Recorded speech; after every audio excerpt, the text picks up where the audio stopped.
సంక్రాంతి పండుగ అంటే ఆంధ్రాలో ఫేమస్. మరి ఈ పండుగ షాపింగ్ కి ఎస్ఆర్ షాపింగ్ మాల్ ఫేమస్. నమస్తే, నేను మీ హరిత. సంక్రాంతి అంటేనే గొబ్బెమ్మలు, పిండి వంటలు, కలర్ఫుల్ ముగ్గులు. మరి ఆ ముగ్గుల్ని కలర్ఫుల్గా చేయడం కోసం కెమికల్స్తో కూడిన రంగులతో వేస్తున్నాం. అదసలు మంచిదేనా? శాస్త్రం ఏం చెప్తుంది తెలుసుకుందాం. స్టూడియోలో ఉన్నారు ప్రముఖ జ్యోతిష వాస్తు పండితులు బ్రహ్మశ్రీ శ్రీ రాజేశ్వర శర్మ సిద్ధాంతి గారు. నమస్తే. అమ్మా నమస్కారం. సంక్రాంతి ఇంటిల్లి పాదికి అంటే చాలా చాలా సంతోషకరమైన రోజు, పవిత్రమైన రోజు. ఆనందంగా ఉండడానికి అనేక రకాలుగా ప్రయత్నిస్తూ ఉంటారు. గొబ్బెమ్మలు, పిండి వంటలు, ముగ్గులు, రంగురంగుల ముగ్గులు వేసి దీంట్లో పోటీ కూడా ఉంటుంది. మా ముగ్గు చాలా పెద్దగుంటే ఆ రోజు చాలా కష్టపడుతుంటారు మహిళలు. పెద్దగా వేసుకోవాలి, కలర్‌ఫుల్‌గా ఉండాలి, అందరికంటే మాది బాగుండాలి అని. ఈ ముగ్గులను కెమికల్స్‌తో కూడిన రంగులతో వేసుకుంటున్నారు. అసలు శాస్త్రంలో ఇదుందా? శాస్త్రంలో చెప్పినటువంటి అంశం ప్రకారము ఈ సంక్రాంతి పండుగ ముఖ్యంగా ప్రతి వారికి ఆహారం పెట్టాలి. హ్మ్. మనము కొన్ని ఇంటికి క్రిమికీటకాలు మనను నమ్ముకొని కూడా మన ఇంటిని ఆశ్రయించుకొని ఉన్నటువంటి క్రిమికీటకాల గురించి ముగ్గులు అనేటువంటిది వేయడం. అంటే అది పిండి పదార్థాలుగా వేస్తే వీటికి ఆహారంగా ఉపయోగపడుతుంది. హ్మ్. ఆ విధంగా కాకుండా ఈ కెమికల్స్‌తో వేస్తే ఇబ్బందులే కదా! సంక్రమణం అయిన సందర్భంలో అంటే ఆ పంటలు కలర్స్ అనేది ఉంటేనే కదా ఇంటి ముందు చాలా అందంగా కనిపిస్తుంది. అవును. ఆ! అయితే మనకు ఇంకా కలర్స్ చాలా ఉన్నాయండి. హ్మ్. పూల కలర్స్ ఉన్నాయి. ఆ పూల కలర్స్ పూల రెక్కలు అనేటువంటిది వెయ్యండి. ఏదైతే దాంట్లో ఆహారతుల్యంగా ఉన్నటువంటి కలర్స్ అనేటువంటిది వెయ్యండి. అంతరార్థపూరితమైనటువంటి విషయాలు వదిలేసి మన యొక్క ఓన్లీ రాక్షస ఆనందం మాత్రమే అక్కడ పెట్టుకోవడం పనికిరాదు. ఇక్కడ ఉన్నటువంటి విషయం ఏమిటి అనంటే, ఇక్కడ అందము, ఆనందము. హ్మ్. అంటే మన అందము, ఇష్టాల కోసం పొరపాట్లు ఆనందం కూడా ఏదైతే చేస్తున్నాం ఉందో తెలిసి తెలియకుండా. మన ఒక్కరి ఆనందం కాదు. ఆ! ఇక్కడ ప్రకృతి యొక్క ఆనందం. పండుగ మన ఒక్కరికే కాదు. అందరి యొక్క ప్రకృతి యొక్క పండుగది.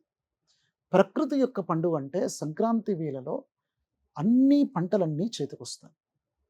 ఆ పంటలు చేతికొచ్చేటువంటి క్రమంలో ఆ పంటలు పండడానికి వర్షాలు, ఋతువులు, భగవంతుడు యొక్క అనుగ్రహము, ఆ భగవత్ స్వరూపమైనటువంటి పశుపక్షాదులు అవి కూడా వాటి స్వరూపాలే.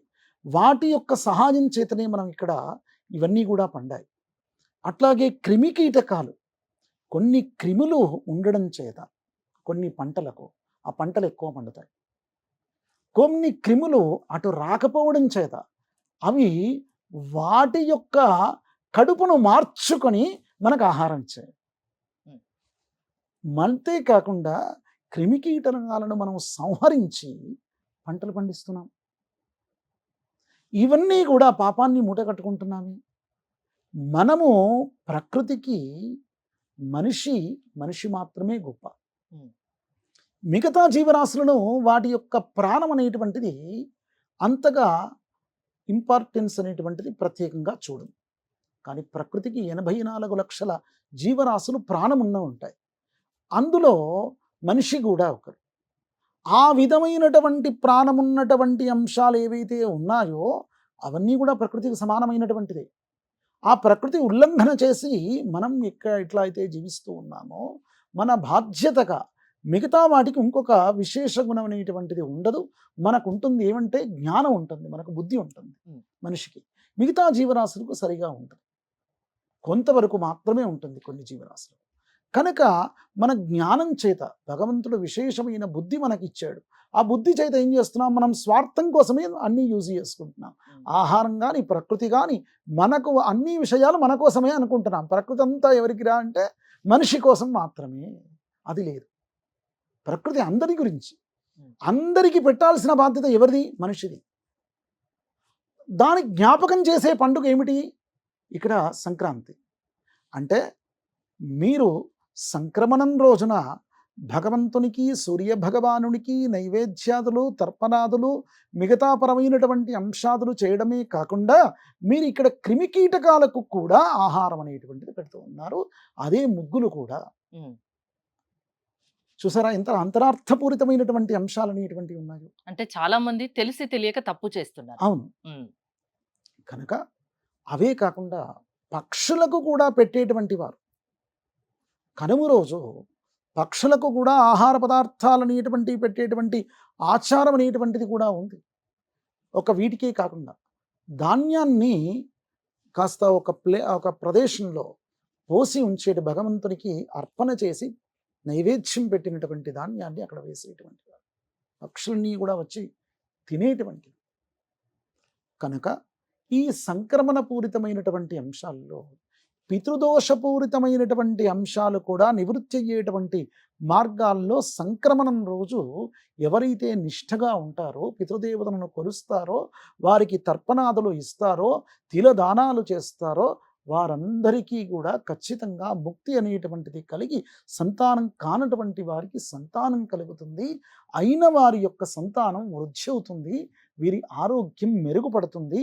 సూర్య భగవానుని యొక్క అనుగ్రహం కలుగుతుంది. ఈ యొక్క సంక్రాంతి రోజు మొట్టమొదట చేయాల్సిన విషయం మంగళ స్నానం ఏదైతే చేస్తామో ఆ మంగళ స్నానం నువ్వుల పిండితో చేయాలని చెప్పబడింది. మిగతా రోజు సున్నిపిండిలో మిగతావే నానా విధమైనటువంటి విధానంతో చేస్తారు. ఒక్కరోజు మాత్రం నువ్వుల పిండితో చెయ్యాలి ఖచ్చితంగా. ఇంకా ఏదైనా నదీ తీరంలో కానీ, సముద్ర స్నానాలు కానీ, తటాకాదుల్లో అంటే చెరువుల్లో కానీ అట్లాంటి ప్రదేశాల్లో చేయాలి. ఇంట్లో ఉన్నాము అని అంటే ఇండిపెండెంట్ హౌస్ అయితే కాస్త మీరు బోరు బావిలో దగ్గర కానీ అట్లాంటి ప్రదేశాల ఆ నదిని తీసుకుని మీరు ఆ జలంతో స్నానం చేయడం శ్రేష్టము. ఇక స్వామివారికి నైవేద్యాతలు పెట్టడం, ఆవు పాలతో పాలు పొంగించి పాయసాన్ని చేసి, బెల్లం పాయసాన్ని చేసి, నువ్వుల పిండి కూడా కాస్త వేసి, నువ్వుల పదార్థంతో కొన్ని ప్రాంతాల్లో భక్షభోజ్యాలు అనేటువంటివి కూడా పెట్టేటువంటి ఆచారం అనేటువంటిది కూడా ఉంది. అట్లాంటి పదార్థాలు అనేటువంటివన్నీ కూడా స్వామివారికి నైవేద్యంగా పెట్టేసి అందరికీ కూడా నువ్వులు దానం ఇవ్వడం. నువ్వులు ఒకరి చేత ఇంకొకరి తీసుకుంటేనే అనుమానంగా భావిస్తారు, నువ్వులు చేతికి ఇవ్వకూడదు అని. కానీ సంక్రాంతి రోజు ఖచ్చితంగా నువ్వులు ఇంకొకరి దానంగా ఇవ్వాలని చెప్పబడింది. అందులో సుహాసినులు ఖచ్చితంగా నూల పదార్థాన్ని తీసుకోవాలి. వారింట్లో ఆయుర్వృద్ధి కోసము, భర్త ఆయుర్వృద్ధి కోసం సుహాసినులు నూలును తీసుకోవాలి. ఒక్కొక్కరు సుహాసినులు తాంబూలాల్లో తాంబూలంతో పాటుగా వీరు నూల పిండిని కూడా ఇచ్చేటువంటి ఆచారాలు మనకు ఉత్తర భారతదేశంలో ఉన్నాయి.